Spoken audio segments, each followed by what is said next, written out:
Bismillahirrahmanirrahim. Assalamualaikum warahmatullahi wabarakatuh. Waalaikumsalam warahmatullahi wabarakatuh. Adik-adik yang saya cintai, kalian begitu masuk utuh ini, berarti kalian sudah sepakat Teuku Umar adalah menjadi idola kita.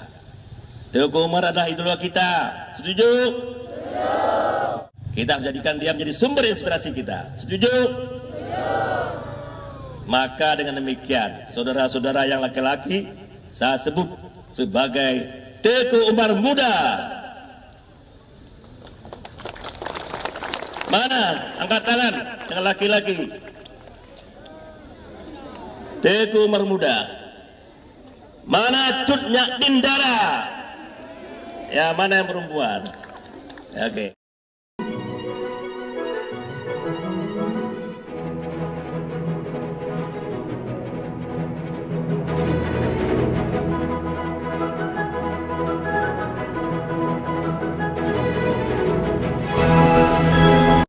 Bangsa yang besar adalah bangsa yang menghargai sejarahnya. Jadi kita harus sering-sering melihat masa lalu kita, kenapa kita bisa hadir di muka bumi ini. Oke, betul bahwa Universitas Teuku Umar ini dinegrikan 1 April 2014. Tetapi 8 tahun sebelumnya, tanggal 10 November, izin operasional Universitas Teuku Umar lahir. Ketika itu swasta dan merupakan adalah gabungan sejumlah sekolah tinggi waktu itu. Dan sekolah tinggi itu ada beberapa jenis, termasuk di antaranya itu adalah Sekolah Tinggi Ilmu Pertanian. Dan artinya adalah sebelum Universitas Teuku Umar lahir, ada cikal bakal yang membuat dia lahir sebagai universitas. Nah, pada awal sekali kalau kita melihat embrio daripada universitas ini, itu dimulai jauh sebelum itu, yaitu sejak tahun 1983, rencana awal pendirian Akademi Pertanian. Ketika itu yang menjadi bupati adalah Bapak Malik Ridwan Badai. Beliau adalah orang yang sangat visioner, beliau adalah orang yang sangat hebat dan sangat punya komitmen terhadap pendidikan. Oleh karena itu beliau bentuk sebuah yayasan untuk menghadirkan sebuah perguruan tinggi di Aceh Barat ketika itu, yaitu 1983. Dan pada tahun 1984 turun izin operasional pendirian Akademi Pertanian di Melabu. Nah, itu awalnya 1984. Nah, dalam perjalanannya tentu ya yang namanya sekolah ya itu mesti dibina dengan serius. Dan alhamdulillah memang ketika itu orang-orang tua kita sangat tinggi sekali komitmen mereka untuk mengembangkan pendidikan di Aceh Barat ini. Nah, dalam perjalanan kemudian tahun 1996 diperjuangkan apa yang disebut dengan Sekolah Tinggi Ilmu Pertanian. Karena sudah banyak yang lulusan sarjana muda ketika itu, maka sudah banyak lulusan akademi ketika itu, maka mereka sudah bekerja. Dan waktu itu memang sebagian besar yang kuliah itu adalah para pegawai. Jadi oleh karena itu pada tahun 97 turunlah izin operasional untuk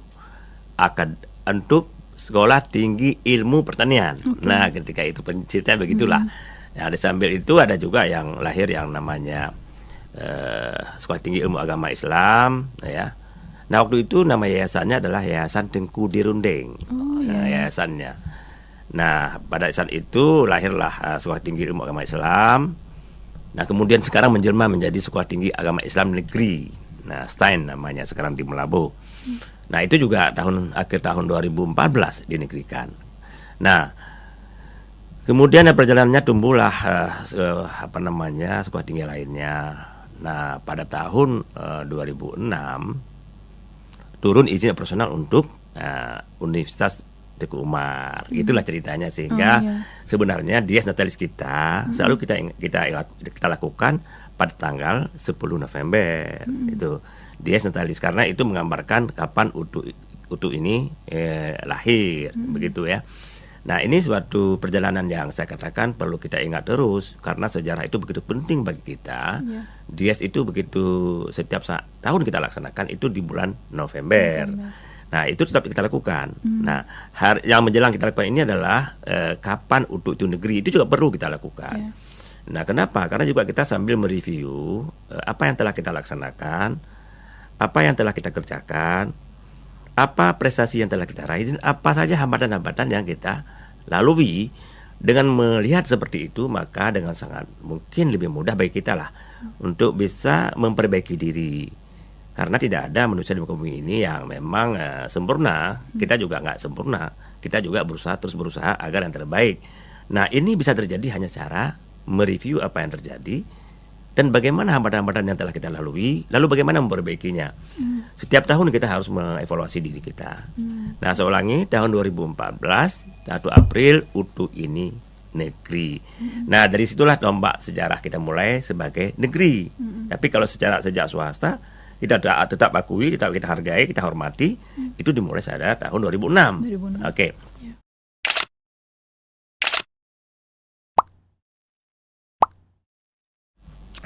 Nah, pada saat itu ya begitu negeri kan ada persyaratan rektornya itu harus dari PNS yang aktif ya. Nah, karena itu perpanjangan tangan menteri. Kalau tadinya kan perpanjangan tangan yayasan itu mungkin tak mewajibkanlah PNS menjadi rektornya. Nah, begitu UTU negeri maka nggak ada pilihan lain, segera harus dibentuk struktur baru yang memang harus diisi oleh seorang rektor yang pangkatnya cukup dan PNS. Nah, ketika itu pada tanggal 28 Mei saya dilantik sebagai Rektor Universitas Teguh Umar.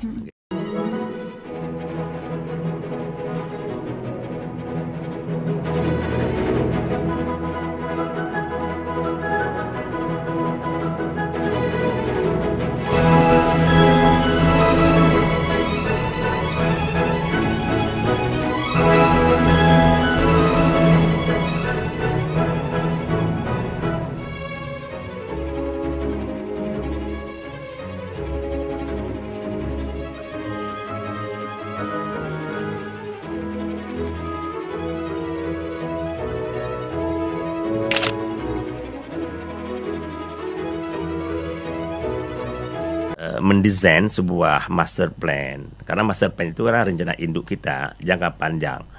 Master plan ini kan sifatnya jangka panjang sekali ya. Nah, ini sangat penting pada tahap-tahap sangat awal ini, karena kita harus tahu dulu kita sebenarnya mau kemana ini. Kampus ini dulu dihadirkan untuk apa? Apa cita-cita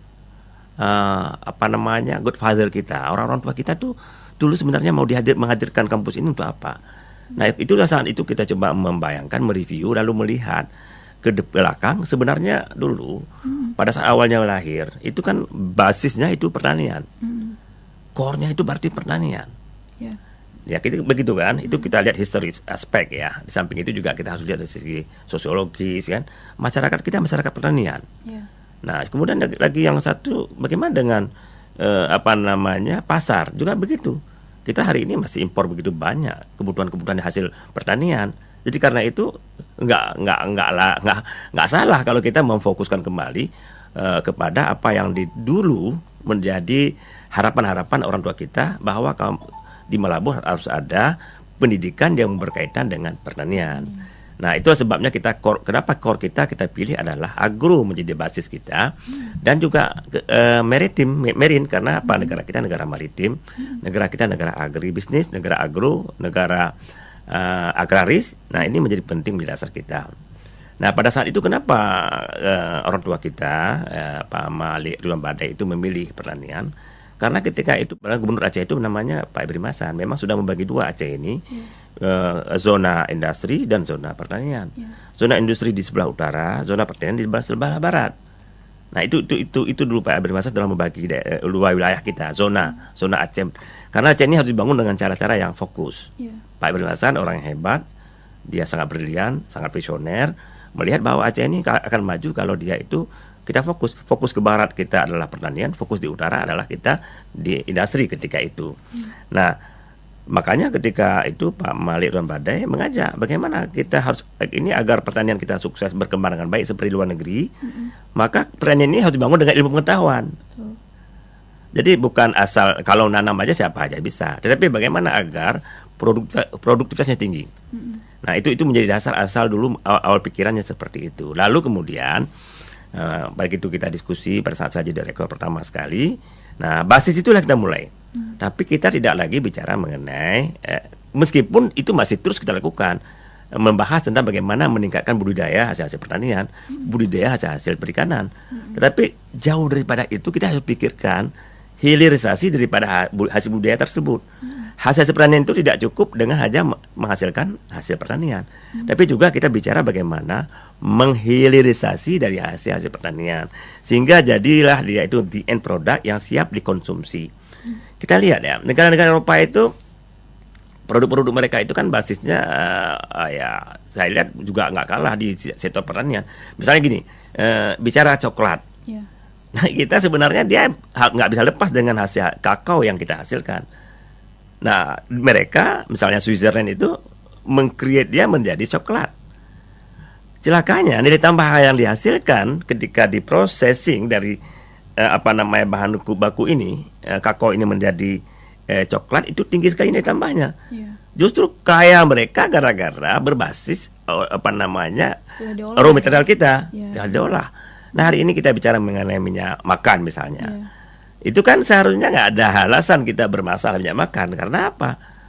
Kita basis kita di sawit. Negara Indonesia adalah salah satu negara yang paling banyak menghasilkan minyak sawit.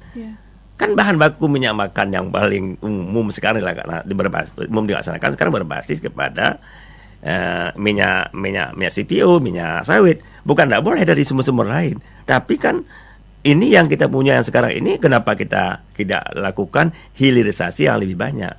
Nah, ini sebabnya kenapa ini nggak boleh tidak. Kita harus paham bahwa nilai tambah terbesar di hilirisasi. Oleh karena itulah UTU ketika itu menyepakati, Ustaz Kumar menyepakati di antara senat universitas dan semua teman-teman di kampus, kalau begitu core kita pilih hari ini basisnya pertanian. Atau dengan lebih lengkapnya kita sebut dengan agro and marine industries. Itu industri pengolahan maksudnya, hilirisasi maksudnya, berbasis agro, berbasis juga maritim. Itu idealnya. Karena kita mengarah kepada itu, kita fokus di situ, berarti kita harus berpikir secara bersama-sama. Bicara mengenai industri itu bicara multidisiplin. Kita nggak lagi bicara dengan tidak hanya lagi bicara mengenai bagaimana membudidaya pertanian, bagaimana budidaya perikanan, tapi juga bicara mengenai pasar. Pasar butuh apa hari ini? Pasar butuh minyak makan. Nah, lalu kita nggak cukup menghasilkan CPO, tapi juga kita hasilkan bagaimana kita ekstrak, kita olah, kita jadikan CPO itu, kita ubah dia menjadi, katakan saja, minyak makan. Kemudian juga banyak sekali turunan daripada minyak dari CPO ini, dari sawit ini banyak sekali, termasuk katakanlah bahkan ya mentega, bahkan yang lebih ini lagi minyak yang bisa menggerakkan diesel dan sebagainya, bahkan bisa menghasilkan bisa diturunkan menjadi hal-hal yang misalnya sabun dan banyak sekali, ada puluhan jenis dari CPO itu. Iya, betul. Karena itu ya kita bicara di situ sebenarnya hari ini. Artinya kita bicara pasar bicara dengan multidisiplin ilmu yang lebih luas. Kita harus paham bagaimana marketing. Kita harus paham bagaimana apa yang disebut dengan processing. Kita harus paham ya, kalau bicara processing kita bicara mesin, alat pengolahannya. Jadi makanya di UTU juga ada nih mesin. Nah, bagaimana juga pemanfaatannya untuk katakanlah yang lebih jauh lagi gizi kita. Gizi itu kan basisnya hasil pertanian. Gizi itu basisnya hasil perikanan. Jadi itu sebabnya kenapa di kampus UTU itu ada program studi gizi. Nah, apa tujuannya? Karena memang bahan bakunya gizi itu ada di sektor agro dan marine, dan ada processing di sana. Ada teknologinya. Jadi kita mau fokus di agroindustri. Jadi kita fokus di situ, berarti dengan melibatkan semua ilmu-ilmu yang berkaitan dengan itu. Nah, oleh karena itulah kenapa kita di UTU ini selalu bicara terintegrasi. Karena kalau kita nggak bicara terintegrasi, berarti terlepas ilmu itu masing-masing berdiri sendiri. Kita tahu bahwa dalam dunia ini tidak ada ilmu yang super. Nggak ada ilmu dia yang paling hebat. Semua ilmu itu penting. Semua ilmu itu punya kelebihan. Semua ilmu itu dia punya kekuatan-kekuatan masing-masing. Dan sebenarnya dia akan lemah jika dia masing-masing. Kapan dia kuat? Ketika dia diintegrasikan. Makanya di kampus itu saya selalu katakan bahwa yang mana yang paling hebat? Yang paling hebat adalah orang yang mampu mengintegrasikan ilmu-ilmu yang berkaitan tadi untuk kepentingan tertentu. Kalau kita bicara mengenai agro and marine industry, industri berbasis agro dan marine, berarti ada sejumlah bidang ilmu di situ yang kita integrasikan. Ilmu-ilmu itu diintegrasikan, makanya kita di UTU ini kita mengenal namanya kurikulum terintegrasi. Jadi mata kuliah itu yang berkaitan kita coba padukan. Makanya di kampus UTU ini semua program studi ada mata kuliah yang berkaitan dengan agro and marine industry. Di prodi apapun. Karena kita harus keroyok. Nah, itu sebabnya kita fokus. Jadi saya lihat kalau mau maju sebuah apapun entitas, maka entitas tersebut harus fokus. Fokus dan fokus. Tapi fokus itu dengan melibatkan berbagai perspektif. Makanya kalau kami di kampus Universitas Tunku Umar, kami selalu dorong itu dosennya itu harus saling berinteraksi, berintegrasi untuk membahas suatu aspek. Karena nggak ada dunia ini setiap satu masalah itu bisa diselesaikan oleh satu bidang ilmu, nggak ada. Jadi setiap masalah mesti dilihat dari berbagai perspektif. Lalu dikombinasikan, disatukan menjadi kekuatan yang luar biasa untuk mencapai tujuan. Jadi pertanyaan kamu tentang katakanlah bagaimana bisa menghasilkan prestasi ini, kuncinya hanya satu, yaitu bagaimana mengintegrasikan orang-orang hebat dalam suatu kegiatan. Jadi orang-orang hebat ini ada dari berbagai bidang ilmu. Nah, kita integrasikan untuk membahas sesuatu aspek. Nah, itu sangat kuat sekali. Daya dorongnya sangat kuat karena dia melibatkan semua ahli-ahli di bidangnya. Lalu tugas kita mengintegrasikannya. Nah, setelah kita bikin master plan mengenai tadi yang saya katakan core kita adalah agro and marine industry, barulah kita bergerak. Nah, lalu target kita apa nih? Dari core tadi. Target kita core ini harus menginspirasi dunia. Harus menginspirasi dan harus dijadikan referensi dunia untuk di situ di masa depan. Nah, jadi visi kami di UTU adalah ingin menjadi sumber inspirasi dan referensi. Nah, di sektor apa? Di sektor agro and marine industry. Jadi jelas, clear bahwa jika UTU suatu saat dirujuk oleh orang lain, disitasi oleh orang lain, dijadikan referensi orang-orang lain, atau bisa menggugah usaha-usaha bisnis dimanapun dengan adanya tumbuhan-tumbuhan di UTU, itu sebenarnya pencapaian visi UTU itu semakin nyata.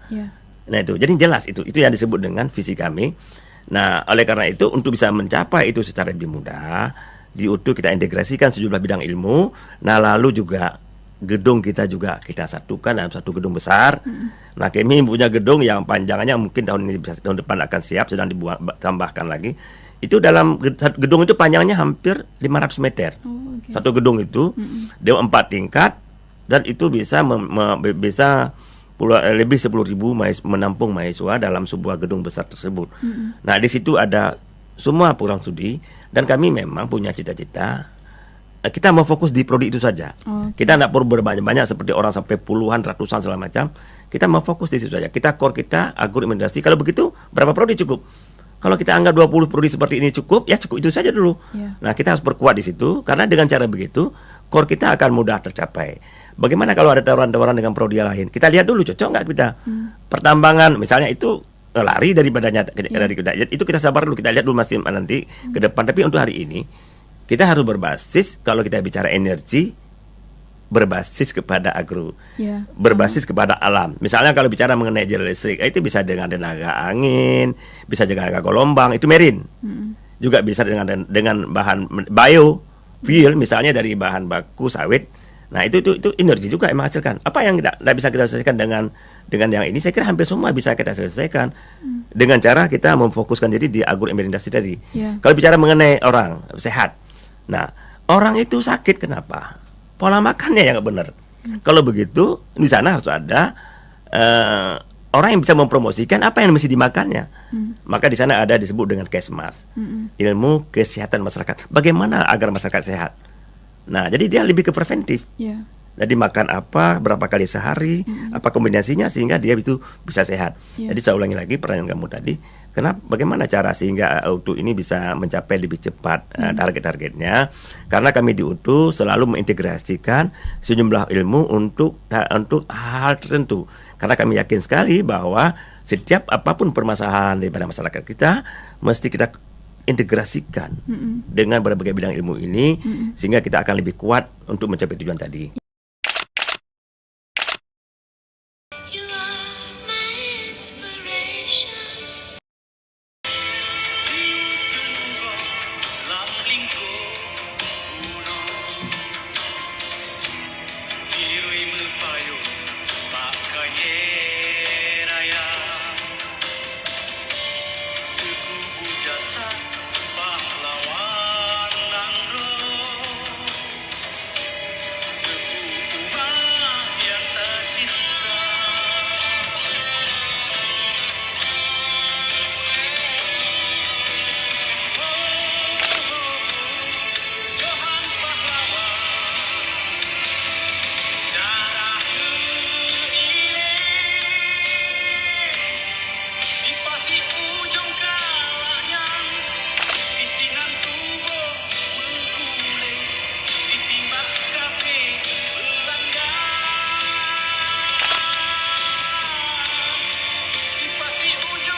You are my inspiration.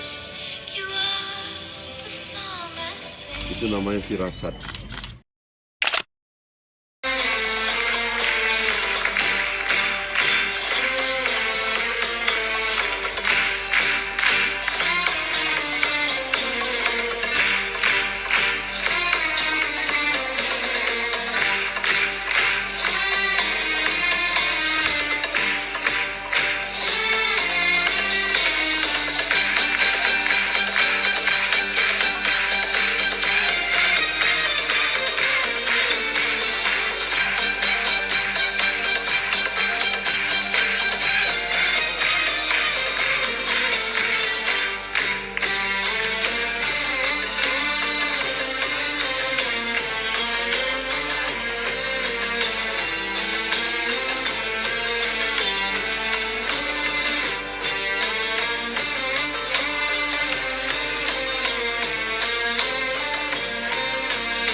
You are my inspiration. You are the song I sing.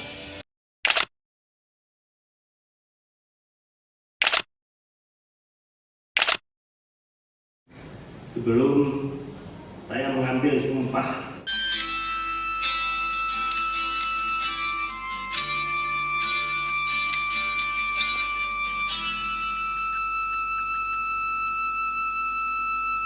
Nabungan selangang sabok bakangke beharom hai sayang di dalam taman dadem dadem sibu bunga anu dadem dadem sibu bunga anu. ini proyek masa depan bangsa. Ini milik bangsa kita. Ini harus kita jadikan sebagai ikon Indonesia ke depan. Ini milik kita bersama. Ini harus kita perjuangkan bersama-sama. Paling kurang dengan doa kita perjuangkan agar ini mimpi ini bisa wujud. Dimulai dari sini. Kita ini masih ini ada gedung besar di sini. Bentuknya U. Tahun ini baru sepertiga yang kita bisa buat. Hanya sepertiga dari U itu. Jadi kalau U ini siap, itu ada harga sekitar 300 M. Ini U1, nanti di sana ada U2. Di tengah-tengah ada huruf T. UTU. Ustaz Teguh Umar. T itu rektorat. Di tengah di kepalanya T itu perpustakaan. Otak perpustakaan, topi Teguh Umar. Nah, mungkin tidak sekarang. Nggak apa-apa. Yang penting bagaimana kalau di tahun nggak apa-apa, 30 siap juga nggak apa-apa. Yang penting kita bikin bukan jelek-jelek. Nggak boleh jelek-jelek. Kita bikin harus yang betul-betul serius dan dengan waktu yang panjang nggak apa-apa. Karena kan bukan untuk kita bangun ini. Ini kita bangun untuk dunia. Untuk bangsa kita membanggakan ke depan untuk ini. Jadi ketika orang bilang UTU itu kan jauh Pak di ujung Indonesia, betul. Tapi dia akan menjadi pusat pendidikan nasional. Sudah dimulai ini. Saya berharap ke depan ini harus dilanjutkan terus. Dan kita di sini nggak lama. Yang abadi adalah impian, yang abadi adalah harapan, yang abadi adalah cita-cita. Kita nggak lama. Hidup kita bisa berapa lama saja sudah habis. Kita, siapapun di sini. Kalau saya mungkin 3 tahun lagi sudah selesai di sini. Sudah selesai. Walaupun saya masih hidup, tapi sudah selesai. Karena apa? Itu harus menjadi impian bersama. Karena itu harus dipegang secara bersama-sama. Itu sebabnya saya selalu kampanye di UTU ini. Mari kita bangun sejarah. Mari kita coba perjuangkan bagaimana ini bisa wujud ke depannya. Master plan yang kita buat, ide yang sudah disusun itu harus konsisten dengan begitu. Bapak-bapak sekalian, semua ini kita rapatkan dalam rapat senat. Jadi kita minta persetujuan kepada senat, bentuk gedungnya, ciri-ciri gedungnya, bagaimanapun yang berhubungan dengan kampus ini, selalu kita dapatkan pertimbangan senat universitas. Karena ini bukan milik saya, ini milik kita bersama. Ini mimpi kita bersama. Kita harus berjuangkan secara bersama-sama. Saya tidak lama di sini, maka yang lama adalah cita-cita. Cita-cita itu sampai kiamat harus diperjuangkan wujudnya. Saya kira demikian yang ingin saya sampaikan sebagai bahan diskusi kita, sebagai bahan pemikiran kita, wawasan kita. Cita-cita ini adalah cita-cita kita bersama. Jadi sekali lagi kepada Bapak dari TP4D, ada Pak Jul, tadi di macam semua hadir sini. Ada Pak Bakru juga dari Kajari, ya kan? Ini adalah milik bersama Pak. Mari kita kawal bersama-sama. Ini proyek tahun tunggal, mono tahun. Tahun tunggal 1 tahun harus siap. Kalau nggak siap, jangan mimpi ada Pak lagi ke depan anggarannya. Yang dikorbankan cita-cita bersama kita. You are my inspiration. You are the song I sing. Kenora dan takula balik. Beba johle pinang dodua. Asai kamu godikip hon sabe. Meski Tuhan beri akan cedera. Jak kenora kan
Alhamdulillah saya jam setengah 12 ya. Saya sampai ke kebun apa namanya ini? Herbal Park. Iya. Ini yang lebih menarik, ini di sini banyak tumbuhan-tumbuhan yang sangat berkhasiat. Ya. Di sini ya, obatnya. obat-obatan dan segala macam. Ya. Tapi yang lebih hebat, yang lebih menarik, yang lebih sangat membuat saya terpesona mungkin ya. Ruang rapat rektor begini coba dilihat. Ya. Nah, waktu pagi hari jam 8 sampai jam 9.30 kita suara burung itu begitu banyak, masih dingin. Jadi membuat kita fresh, senang, gembira. Burung nggak dikurung ya? Nggak dikurung. Bebas. Ya, siapapun yang menembak burung di sini, burungnya ditembak. Itu dia. Ingat itu, jangan asal-asal nembak burung lu ditembak nanti.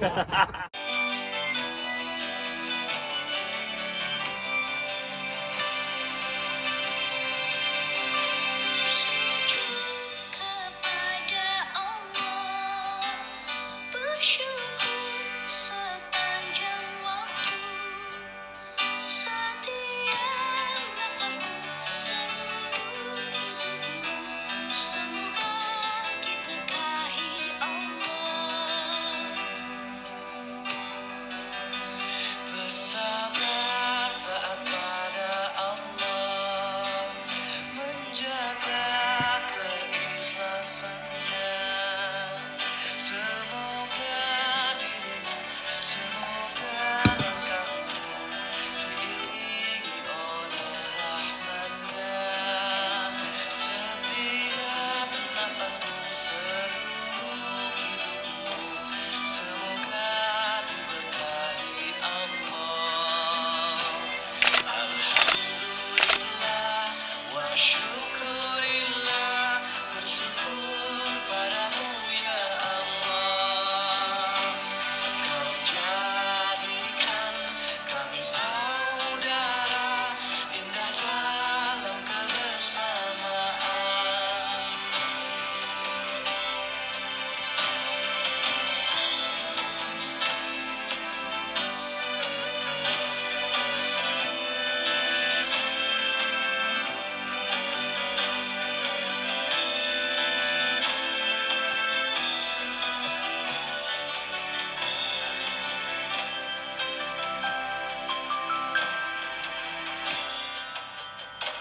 Bersujud kepada Allah, Bersyukur sepanjang waktu. Guru Tabang.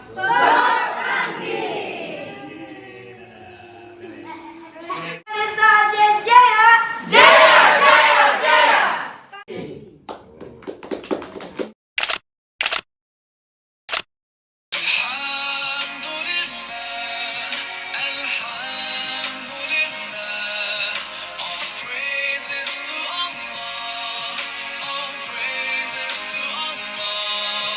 Alhamdulillah, alhamdulillah, all praises to Allah, all praises to Allah. I never thought about all the things you have given to me. I never thanked you once. I was too proud to see the truth and prostrate to you until I took the first step, and that's when you opened the doors for me. Now, I realize what I was missing by being far from you. Alhamdulillah, alhamdulillah, all praises to Allah, all praises to Allah. Alhamdulillah, alhamdulillah, all praises to Allah, all praises to Allah. Buah ketilang, buah kentang. Enak dimakan dengan madu. Kepada ibu narasumber kami ucapkan selamat datang. Cakep. Mari berseminar, berbagi ilmu. Cakep.